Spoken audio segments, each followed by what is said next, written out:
નમસ્કાર, આપ જોઈ રહ્યા છો સંદેશ ન્યૂઝ. આપની સાથે હું ભાવિની. મહત્વના સમાચારથી શરૂઆત કરીએ તો સુરતમાં ફરી એકવાર આગ લાગવાનો બનાવ સામે આવ્યો છે. પાંડેસરાના પ્રમુખ પાર્ક પાસે આગ લાગી છે. ખાનગી ફેક્ટરીમાં આગ લાગતા દોડધામ મચી ગઈ હતી. આસપાસમાં લોકો હતા, જેમાં નાસભાગ મચી હતી. બનાવની જાણ થતાની સાથે જ ફાયર વિભાગની ગાડીઓ ઘટના સ્થળે પહોંચી. ફાયરના જવાનોએ સતત પાણીનો મારો ચલાવી આગ ઉપર કાબુ મેળવવાનો પ્રયાસ હાથ ધર્યો છે.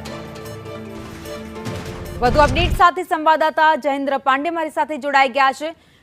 જયેન્દ્ર, સુરતમાં આગ લાગવાનો બનાવ બન્યો છે, કેવી રીતે આ ઘટના બની અને અત્યારે સ્થિતિ શું?